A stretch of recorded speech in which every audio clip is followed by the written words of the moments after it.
السلام عليكم ورحمة الله وبركاته. زي ما تعودنا وقبل ما نبدأ حكايتنا مع بعض نصلي على الرسول صلى الله عليه وسلم، عليه أفضل الصلاة والسلام على رسول الله. صاحبة الحكاية بتقول العجوز والمراهقة واللي حصل بينهم ما كانش حد يتخيله. مفاجآت كتير آخر الفيديو، بس فضلا وليس أمرا قبل الاستماع اشتركوا في القناة وفعلوا الجرس واختيار الكل عشان يوصل لكم مننا كل إشعار فيديو جديد ننزله إن شاء الله تعالى. صاحبة الحكاية بتقول أنا كان عمري 18 سنة وأبويا كان ماسك وبخيل جدا، يعني ما كانش بيحب ينفق علينا. أنا كنت أنا وإخواتي 3 بنات ولنا أخ واحد. حتى مع الولد كانت معاملته قاسية، وكان دايما يقول له اشتغل واصرف على نفسك، أنا مش هفضل طول عمري أديلك. وكان مبسوط، بس كان ماسك قوي قوي، كان بخيل. عامل ايه يا ابويا؟ كان ليه صاحب ارمل من نفس عمره، كان في الوقت ده عنده 55 سنة وانا كنت في الوقت ده عندي 18 سنة. انا جيت في الاعدادية جبت مجموع حلو يدخلني ثانوي. قال لي إيه لو دخلتك ثانوي مش هصرف على جامعة. قلت له بس دخلني يا بابا ثانوي، انا حلمي الوحيد ان انا اخش ثانوية عامة. فعلا لما دخلني ثانوي وجبت مجموع حلو تقدير عالي ممكن يدخلني الطب او الصيدلة، منعني وقال لي انا مش هصرف عليكي على الجامعة، كده كفاية عليك الثانوية العامة، وأما قعدني في البيت. كان ليه صاحب عمره 55 سنة، كان أرمل وكان معاه 3 صبيان كبار. يعني كان منهم اللي في الجامعة، وكان في منهم اللي كان لسه في مرحلة ثانوية عامة، وكان منهم اللي كان في مرحلة الإعدادية. المهم لقيته بيقول لي انا هجوزك صاحبي. قلت له ازاي تجوزني صاحبك؟ ده عنده 55 سنة، يعني قدك، يعتبر قد ابويا. قال لي كفايه ان هو غني ومبسوط وهيريشك وهيعيشك في عيشه كويسه. قلت له يا بابا، هو انت الحياه من في نظرك اكل وشرب ومصاريف وبس، ولا لازم يكون في روح متبادله بينا وفي توافق في العمر وفي توافق في السن والفهم والفكر انا لسه عندي 18 سنه اتجوز واحد عنده 55 سنه ليه وارمل وعنده 3 شبان اخدمهم، وما ينفعش ان انا ابقى صغيره في سنهم واتجوز ابوهم كده، يبقى برضو حياتي معاهم هتبقى في خطر، لان انا اناسبهم هم ما ناسبش ابوهم. قال لي هو ده اللي قدامي، وقام ضاربني وقام مجوزني ليه غصب عني. المهم ليله الدخله اتجوزت الراجل الكبير ده، وقال لي ما تخافيش انا هعاملك بما يرضي الله، واللي في نفسك كله هعمله لك. طبعا ابويا كان موظف، يعني كان متعلم وكده، وهو برضو كان موظف. قال لي انتي حلمك ايه؟ انا هعتبرك زي ولادي، وانا عارف ان ابوكي طول عمره بيحسب للقرش وكده، وانا مش هعيشك نفس العيشه دي. شوفي انت احلامك ايه وطموحك ايه، وانا هعمل لك كل اللي في نفسك. قلت له والله انا مش عايزه منك اي حاجه غير اني اعيش عيشه كريمه وتعاملني كويس، وان ولادك يعني ما يعاملونيش وحش، او ان انا يحسسوني ان انا مرات ابوهم، لان انا من عمرهم. قال لي لا ده خالص، ولادي محترمين وانتي ما فيش بينك وبينهم اي حاجه. انا عازلهم في شقه لوحدهم فوق، وانا وانت هنبقى في الشقه تحت. يعني هتعملي الغدا، مش هينزلوا الا لما اكون انا موجود يتغدوا معانا، وبعد كده هيبقوا في شقتهم. يعني ما فيش هيبقى بينك وبينهم صله، ولا هتعبك في حياتهم. حتى لو على لبس الهدوم انا عندي الغساله الاوتوماتيك وعندي المنشفه، وقت ما يحبوا يجمعوا ملابسهم عشان تتغسل انا اللي هاخدها واستلمها، وانا ممكن اشغل لك عليها واغسلهم، ما انا كنت بخدمهم بعمل لهم كل حاجه. قلت له والله لو كان كده انا ما عنديش اي مشكله. المهم قال لي دلوقتي ايه حلمك في الحياه عشان خاطر احققه لك. قلت له والله انا ما كان عندي طموح ان انا اخش صيدله او طب وجبت تقدير عالي، بس بابا قعدني بقى لي سنتين. المهم كان في الوقت ده لما اتجوزت الراجل ده كان عندي دخلت خلاص في ال20 سنة، يعني ممكن اكمل جامعة او ممكن ما اكملش على حسب رغبته. المهم قال لي ايه، طب ما فيش مشكلة، انا ايه هخليكي تقدمي ورقك وتشوفي التنسيق، ولو نسبك حاجة من جامعة القمة ادخليها، انا ما عنديش مشكلة، وهبقى فخور بيكي، انت مراته وحبيبتي ويعتبر بنتي كمان. قلت له بجد هتخليني اكمل جامعتي؟ اي قال لي اه هخليكي تكملي جامعتك. المهم فعلا التنسيق نزل ولقيت مجموعي يدخلني كلية تمريض، وممكن يدخلني برضو بيطري. كان الطب والعلاج الطبيعي والصيدلة كان في الوقت ده كان رافع عن ما كنت أنا جايبة. المهم فعلا قدمت على كلية تمريض 4 سنين والحمد لله. يعني كنت بدرس، وحصل القدر ان انا حملت وانا في اولى كلية تمريض بعد ما قدمت. حملت من هنا وكنت بدرس وانا حامل، وكنت بروح على الامتحانات. الحمد لله قعدت مع جوزي ده 5 سنين وعمر 60 سنة. لقيته بيقول لي، كان بسم الله ما شاء الله ابنه الكبير كان خلص جامعة وكان خاطب، واللي كان في الثانوية العامة كان دخل جامعة، واللي في الإعدادي دخل ثانوي عام.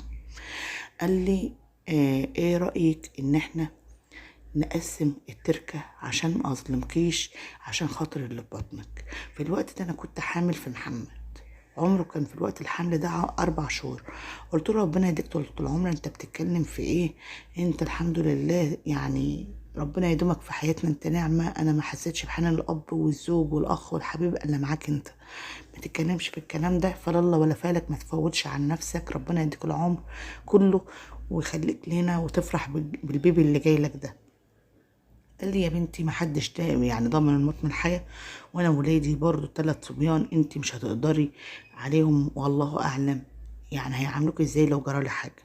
المهم جمع ولاده وجمعني وقال لهم الوقت انا عندي ارض وعندي بيت وعندي فلوس في البنك، انا اقسمها عليكم بما يرضي الله وبرضاكم، وهدي لمراتي ورثها فيها الشرعي، وهدي لها برضو حق ابنها يكون معاها اللي جاي في السكة. الحمد لله، وفعلا أمن لنا وكتب لنا كل حاجة، واعتبر ورثنا على قيد الحياة لبعد ما ماتوا، وخلى الورق ده عند حد أمين زي شيخ البلد كده. فعلا في الوقت ده أنا ربنا كمل حمل على خير، وجبت محمد ما شاء الله، وما وصل لعمر يعني 62 سنة. كان محمد في الوقت ده عنده يعتبر سنة و8 شهور. لقيته تعب جدا ودخل في مرحلة التعب. طبعا هو كان عنده ضغط وسكر وكلام من ده، بس المرض زاد عليه وجاله التهاب رئوي، وبعد 62 سنة توفى. كنت في الوقت ده ابني على ايدي عنده 2.5 سنين بعد ما توفى، على طول بعد فترة العلاج. المهم اعمل ايه؟ طبعا انا خلاص في الفترة اللي انا قعدت معاه فيه اللي هم ال7 سنين كنت خلصت كلية التمريض 4 سنوات، وهو يعتبر ورثنا وادالنا كل واحد حقوقه الشرعية في البيت، وكتب لنا زي ما ربنا عايز كده بما يرضي الله، لا ظلمني ولا ظلم ولاده. طبعا لما جوزي مات وتوفى وانا لسه صغيرة، خلاص كنت في العمر ده يعتبر يعني عندي 25 سنة او 26 سنة، ما ينفعش ان انا اقعد في وسط شباب اخدمهم بقى، خلاص الموضوع بقى صعب عليا. المهم اعمل ايه؟ المهم قلت لهم انا دلوقتي ببيع نصيبي في البيت، ما ينفعش ان انا اعيش فيه. كانوا عاطشيني انا وابني جزء من البيت، يعتبر يعني تلت الميراث او حاجة زي كده. المهم عرضت عليهم البيت، هما طبعا كان معاهم فلوس في البنك، اشتروا نصيبي انا وابني، وبعد كده ادالي الفلوس. جمعت الفلوس النقديه اللي معايا واللي انا بعت بقى نصيبي انا وابني في البيت، واتنازلت بيه على ان انا وصيه على ابني. رحت اشتريت بيت صغير بعيد عن اهلي، وقلت اربي ابني لغايه ما يكبر. قعدت مع ابني فتره طويله بعد ما كان عنده سنه و8 شهور او سنتين، لغايه ما وصل لتانية ابتدائي. قلت في الوقت ده انا هشتغل. طبعا اشتغلت بمؤهلي اللي هو التمريض، وقلت خلاص انا هربي ابني، انا كده كده اترملت بدري، بس مش مشكلة اربي ابني وخلاص يعني. لا جواز ولا بفكرت في رجالة ولا في اي حاجة. المهم لغاية ما وصل عمري 32 سنة، كان معايا يعني ممرض زي معاك يعني رئيس قسم. طبعا انا كان معايا كلية تمريض، وكان معايا برضو كلية تمريض رئيس قسم معايا، وكان محترم جدا جدا. كان شاب يعتبر عازب، بس كان عمره في الوقت ده 34 سنة. مش عارفة ايه الاسباب اللي هو كان مخليه يتأخر عن الجواز. لقيته بيقول لي انت مرتبطة وكده شكلك يعني إيه مش مرتبطة. قلت له لا، انا حصل لي ان انا اتجوزت وانا صغيرة، كان عمري في الوقت ده يعني من 19 ل 20 سنة، وقعدت مع جوزي 7 سنين، وربنا رزقني بمحمد دلوقتي ما شاء الله يعني مش صغير، رايح تانية ابتدائي. قام قايل لي طب ليه ما فكرتش تتجوزي تاني؟ قلت له لا، انا عايشه عشان اربي ابني والحمد لله، انا مش محتاجه لاي حد في حياتي يشغلني عن ابني. قلت له وانت متجوز؟ قال لي انا عمري دلوقتي 34 سنه، كان ليه حب في حياتي كده وفقدته كده، يعني ما حصلش بينا وبين بعض وفق. من بعدها وانا اتعقدت من الجواز، وبصراحه ما فكرتش في الجواز. اهلي جابوا لي اكتر من واحده، بس انا ما ما كنتش بوافقهم، ومفيش ميول ان انا نفسي كده ان انا ارتبط بحد زي ما يكون واخد صدمة في الحب اللي انا حبيته. وفوجئت ان انا وانا بعد ما خلصت التعليم ان هي خدت الجاهز واتجوزت ونسيت حبنا والعلاقة اللي كانت بينا، كنا بنحب بعض. قعدنا 5 سنين نحب بعض، مجرد ما جالها عريس مناسب وغني ومبسوط وجاهز يفرش شقته، باعتني وداست عليا واتجوزته. فمن يومها وانا ما عنديش ثقه في اي حد، ومصدوم بصراحه بصنف النساء كله. قلت له لا بالعكس، صوابعك مش زي بعضها، في ناس كتير كويسه يعني ممكن ترتبط بيهم، وكمان انت خلاص قربت تدخل في سنك، الحق وقت واتجوز عشان ربنا يرزقك بخلفه صالحه ولا حاجه تقدر تربيها. قال لي سيبها لله، كل شيء بيبقى اسمه ونصيب. المهم انتي لو احتجت اي حاجة انا معاكي في الشغل، انا تحت امرك في اي حاجة، في اي شغل مش قادرة تيجي ممكن انا اشيل شغلك انتي واعمله بدالك. قلت له الله يخليك يا رب، انت نعم الاخ والصديق، ربنا يصلح حالك يا رب واشوفك احسن واحد في الدنيا. بعدها قصرت من الكلام معاه، بس لقيته دايما بيهتم بيا، يشوفني جيت ولا لا، يسأل عليا في المكتب، يلف عليا المستشفى لو انا مثلا مش قدامه. يعني كان عامل لي حالة من الذعر كده، يعني لافت الانظار ليا.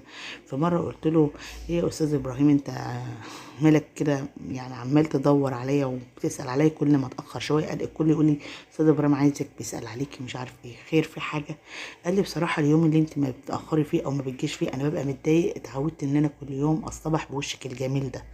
قلت له يا سلام. قال له والله العظيم ما تعرفيش دلوقتي انا اتعودت عليكي ان انت تبقي موجودة معايا، ولو ما شفتكيش في اي يوم ببقى متضايق. قلت له ربنا يخليك ويكرمك يا رب. المهم قعدنا على الحال ده، الاهتمام ده والاحترام اللي كان متبادل بينا، قعدنا يجي سنة. فوجئت ان بعدها بيقول لي ايه رأيك نرتبط ببعض؟ انا والله ناقصني بس شريكة حياة تكمل معايا نص ديني، تكون محترمة وأصيلة وبنت ناس وتعرف ربنا وتقبلني بقى بعيوبي، ما أنا خلاص دخلت على 35 سنة. قلت له والله ربنا يعوضك ان شاء الله، بنت الحلال تستاهلك. قال لي ما انا عايزك انتي وعايزه اتقدم لك. قلت له انا ما بفكرش في فكره الجواز، انا عايشه ومكرسه حياتي عشان خاطر ابني. بصراحه انا مش عايزه اجيب له جوز يبهدله، او في يوم من الايام الاقيه بيزعله واخرب بيتي بنفسي بسببه، لان مش هتحمل حد غريب يزعل ابني او يبهدله. قال لي والله لو حصل مني الكلام ده ساعتها يبقى لك اي كلام، انا هكتب لك ورق وشرط جزائي ان عامل ابنك معامله حسنه زي ابني بالظبط. وكمان ما تنسيش لو كنت اتجوزت وانا حتى عندي 30 سنه كان زماني معايا ابن عسل زيه كده، او كنت جبت ابن صغير شويه عنه. انا والله عامله بما يرضي الله، واحنا والله ظروفنا زي بعض وعايزين يعني اللي ناقص بينا نكمله. قلت له والله الموضوع ده سابق لاوانه ومش هقدر ارد عليك فيه، لكن لان لو رديت دلوقتي هقول لك الموضوع مرفوض، فسيبني يعني مع نفسي كده اخد ود مع نفسي في الامر ده، واذا كان في ان شاء الله نصيب هرد عليك. وبرضه ما انصحكش ان انت تنتظر مني رد، شوف نصيبك مع حد تاني. انت شاب ما شاء الله محترم ووسيم وراجل بمعنى الكلمة، الف مين تستمناك احسن مني، وتكون بنت بنوت كمان مش متجوزة ومعاها عيل او ارملة ومعاها طفل. يعني ممكن تبدأ حياتك مع واحدة احسن مني وتكون ملهاش اي علاقة باي ماضي. قال لي والله انت عندي احسن من اي بنت. انا والله من الفتره اللي احنا قعدناها مع بعض، واخلاقك وحيائك حتى مع الناس ومع المرضى، ومعاملتك مع معايا بادب وحياء واحراج، وشايف فيك الخجل والادب كل ده كنت بتمناه في اي واحده ارتبط بيها من زمان، والحمد لله ربنا جمع كل اللي نفسي فيه فيك انتي. قلت له والله سيبني بس مش هقدر ارد عليك دلوقتي لان الموضوع بالنسبه لك صعب، ممكن ارد رد ممكن ما يعجبكش واقول لك كل شيء اسمه نصيب، فممكن تسيبني مع نفسي.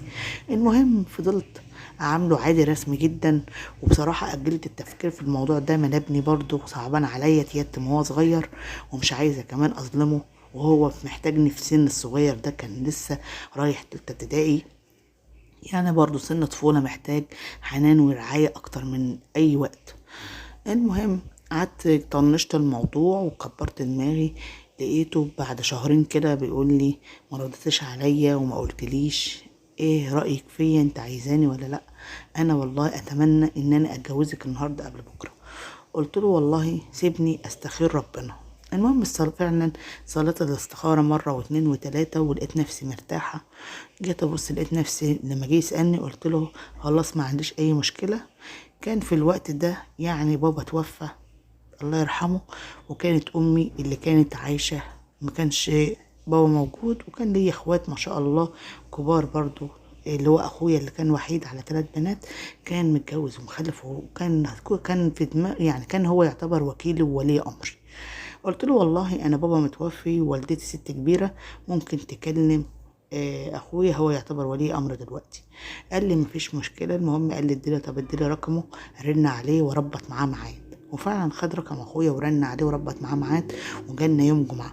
اتكلم مع اخويا عن نفسه وقال له ان انا عندي دلوقتي 35 سنه و5 شهور، وان انا يعني مقتدر ماديا الحمد لله، وموظف مع اختك برضو رئيس قسم في المستشفى العام، والحمد لله دخل كويس، وان انا شقتي جاهزة وكل حاجة على ما يرام، ومش عايز منها اي حاجة غير ان هي يحصل النصيب، واكون يعني عون لها بعد ربنا هي وابنها.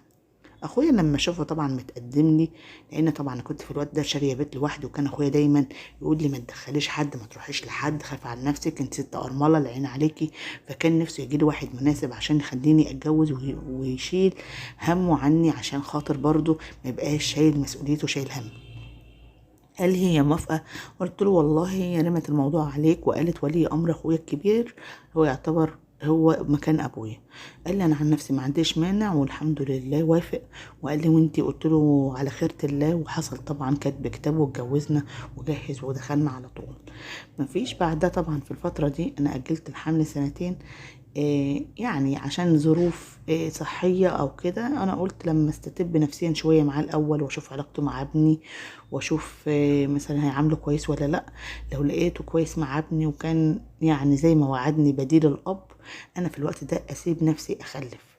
لكن لو لقيته لكن لو طلع مش كويس ومعاملته ليه حادة وقاسية، كنت في الوقت ده افكر ان انا اسيبه، وساعتها تبقى المسؤولية خفيفة، ومبقاش ورطت نفسي بعيل وانجبر اعيش معاه. الحمد لله فعلا عدوا السنتين يعني بامان وسلام، ولقيته معاملته لابني كويسة جدا. بالعكس كان بيجيب له هدايا، وبيجيب له وياخده معاه يفسحه، وساعات كان يقول لي خلي يوم الجمعة ده نطلع حديقة، وكان دايما بيذاكر له ويساعده في المذاكرة. يعني ما شاء الله لقيته فعلا نعمة الأب لابني، وابني مبسوط معاه جدا. قلت خلاص أسيب نفسي أخلف، والحمد لله يعني سبت نفسي كام شهر، والحمد لله ربنا أنعم عليا. ولما خلفت لقيت نفسي جايبة ما شاء الله أحمد. يعني بقى معايا ولدين، واتفقت معاه قلت له طبعا عشان أنا موظفة وأنت موظف وما عندناش حد يشيل مسؤولية عيالنا، كفاية علينا الولدين دول نربيهم أحسن تربية، ونحسن أدبهم ونحسن أخلاقهم ودينهم، وكفاية علينا إن احنا نربيهم ونبقى نعمة الأم والأب ليهم. قال لي وأنا موافق على قد كده، مش بكثرة العيال، أهم حاجة الدين والخلق ونحسن تربيتهم.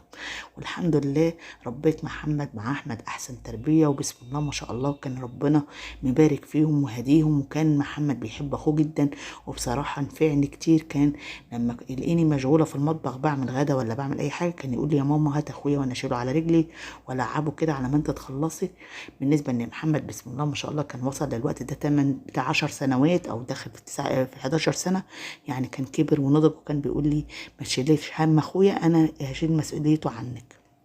حتى لما كنا بنيجي في الاجازه الصيفيه، وكان بيبقى ما شاء الله عندي شغل، وكان برضو محمد كان بيبقى عنده الاجازه الصيفيه بتاعه الدراسه، كان ساعات يقول لي يا ماما حضري له اكله وحضري له حاجته، وانا هقعد معاه العب معاه، ولو حصل اي حاجه ممكن ارن عليكي بالتليفون واقول لك تعالي. وفعلا كنت بطمن على احمد مع محمد، والحمد لله يعني ربنا كان مبارك فيهم، وكان تربيتهم احسن تربيه. ودلوقتي بسم الله ما شاء الله احمد الصغير بقى عمره 5 سنين وفي KG1.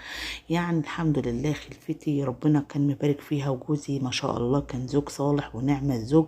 وطبعا انا كانت علاقتي في الوقت ده مع اهلي علاقة يعني كويسة جدا برضو، بس كنت برضو مش معرفهم حاجة عن بيت وحياتي، لانهم برضو اخويا رغم ان كان كبير عني وكان يعني لوحداني، برضو لما كان بابا مصمم ان يجوزني راجل كبير ما وقفش ضد بابا وقال له لا ما ينفعش او كده، لا بالعكس كان مرحب. وكان برضو حسيت ان انا ملقتش حد يعني يقف جنبي، رغم ان جوزي الله يرحمه الاولاني كان محترم جدا وطيب، وخلاني كملت تعليمي، وبرضو امني مستقبل ومستقبل ابني، يعني ما اثرش معايا في اي حاجة. بس انا برضو ظروف اهلي واسلوبهم ابويا الله يرحمه ان هو كان بخيل، برضو اللي خلاه يبيعنا عشان خاطر الفلوس. فانا بنصحكم نصيحة لله، ما تجوزوش اولادكم الا عن توافق في السن وفي الحياة وفي الاخلاق. يعني ما تبصوش للمال، بلاش تبخلوا على اولادكم بالمال وتبيعوهم، يعني تبيعوهم لجواز ما مش متوافق في العمر او في الفهم او في السن او في الدراسة. يعني البخل مش حلو. انا كنت نفسي يبقى ليا اب كان يبقى كريم معايا، مش عشان المال، لا، كان يبقى كريم معايا يديلي حنان الاب، وان لما يجوزني واحد لائق بعمري، او كان يخليني اكمل دراسة اكمل تعليمي. بس الحمد لله برضو رغم ان قسوة ابويا كانت عليا والبخل عشان خاطر بيحب الفلوس وان هو كان باخل، ربنا عوضني حقيقي براجل كبير بس حققت معاه حلمي وخلاني كملت تعليمي وامني مستقبلي ومستقبل ابني اللي خلفت منه. وكان عوض ربنا ليا جميل ان بعد صبر عوضني بالشاب، يعني زميلي، والحمد لله يعني متوافق ليا في العمر بينه وبينه 3 سنين بس، والحمد لله عايشين مع بعض عيشة كريمة في وسط ولادنا. وكان عوض ربنا ليا في الاخر عوض جميل، لان انا ما اتبطرتش وكنت ماشيه مع جوزي الاولاني بما يرضي الله، والحمد لله عوض ربنا بعد صبر كان جبر ليا. ودي طبعا كانت حكايتنا النهارده. ما تنسناش في الاشتراك والدعم وتفعيل الجرس عشان يوصل لكم مننا كل جديد ان شاء الله تعالى. والسلام عليكم ورحمه الله وبركاته.